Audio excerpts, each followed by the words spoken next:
पुरानी साड़ियों के बदले बर्तनों के लिए मोल भाव करती हुई एक संपन्न घर की महिला ने दो साड़ियों के बदले एक टब पसंद किया। टब वाला बोला, नहीं दीदी, बदले में 3 साड़ियों से कम तो नहीं लूंगा। बर्तन वाले ने टब को वापस अपने हाथ में लेते हुए कहा, अरे भैया, एक एक बार ही पहनी हुई है ये साड़ी, बिल्कुल नई है। एक टब के बदले तो ये दो भी ज्यादा हैं। मैं तो फिर भी दे ही रही हूँ। नहीं नहीं, 3 से कम मैं तो नहीं दे पाऊंगा। वह फिर बोला।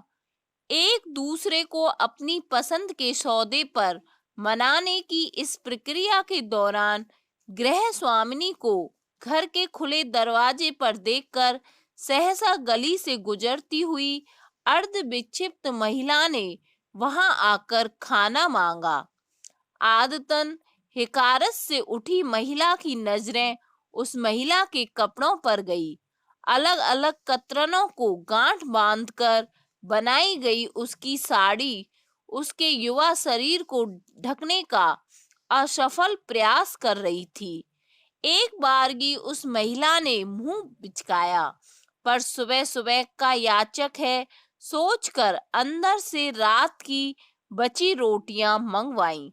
उसे रोटी देकर पलटते हुए उसने बर्तन वाले से कहा, तो भैया क्या सोचा, 2 साड़ियों में दे रहे हो या मैं वापस रख लूं?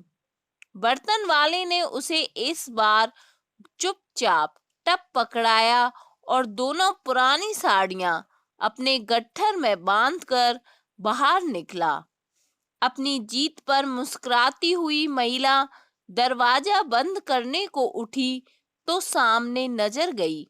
गली के मुहाने पर बर्तन वाला अपना गट्ठर खोलकर उसकी दी हुई दोनों साड़ियों में से एक साड़ी उस अर्ध विक्षिप्त महिला को तन ढकने के लिए दे रहा था।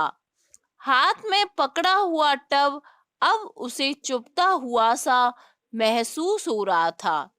बर्तन वाले के आगे अब तो वो खुद को हीन महसूस कर रही थी।